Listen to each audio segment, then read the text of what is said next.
Vegan gains soy balls, or veganism in a bean shell.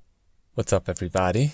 I hope you're all doing well. I'm so excited, you guys, because today we're talking about soy balls, or what Vegan Gains calls meatless meatballs. Sounds like that human with his humanity removed that's somehow still human. Has anybody seen my debate, quote unquote debate, with Ask Yourself? Anyway, meatless meatballs. P is and P is not, right, Isaac? Absurd, because it's impossible. Thus, not even hypothetical. Or, as El Boogie would put it, two MCs can't occupy the same space at the same time. It's against the laws of physics. Almond milk, anyone?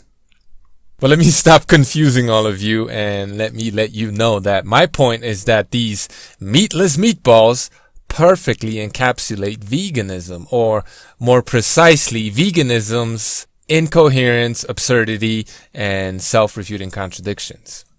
I don't know how many times I have to demonstrate this for vegans to concede the point.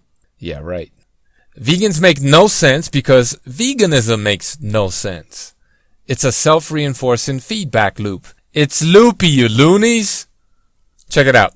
The vegan says morality is subjective, but then proceeds to call us normal people murderers, as if his subjective morality were objective. That's self-refuting. The vegan claims that the vegan diet is the most healthful while having to take dietary supplements or medications in order to prevent disease caused by this vegan diet. He's incoherent. The vegan says you can remove meat from balls and calls those meatballs. 2 minus 1 equals 2. The vegan is absurd.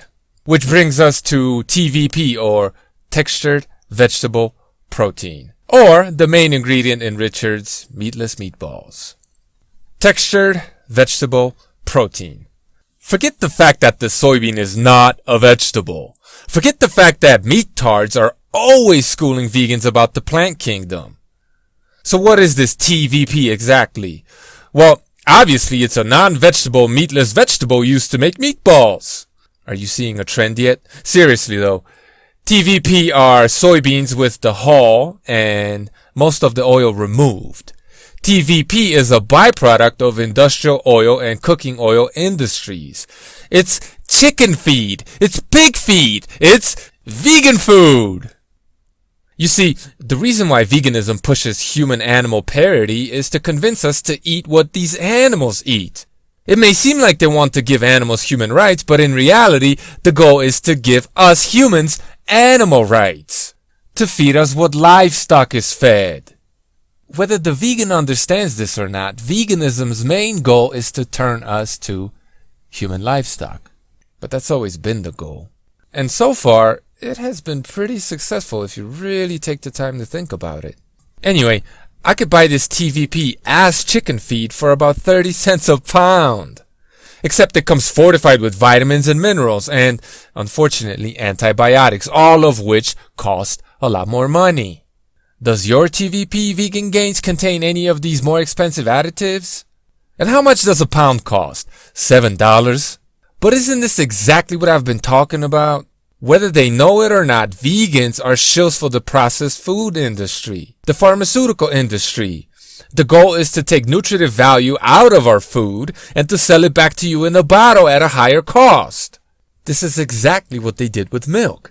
They pasteurized it, killing all the beneficial bacteria and denaturing the enzymes so that they could sell you both separately and in pill form, so that they could make more money.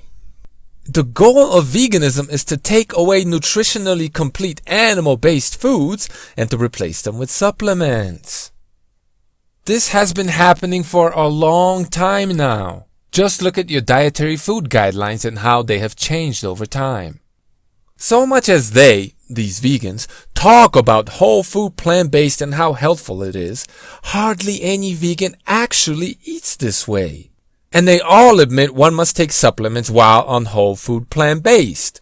So how is whole food plant-based when much of the nutrients on this regimen come from a pill? And how is whole food plant-based even sustainable if no one actually eats this way? You got plant-based athlete over there pushing the virtues of this whole food plant-based approach, all the while getting excited because the Impossible Burger is making strides in the marketplace. Joey Carbstrong is pushing Mickey D's, or world's biggest factory farm customer. Vegan Gains brags about how soybeans proves that the whole food plant-based is the bestest, while pushing his indigestible industrial byproduct processed crap. None of these kids make any sense. Why? Because veganism doesn't.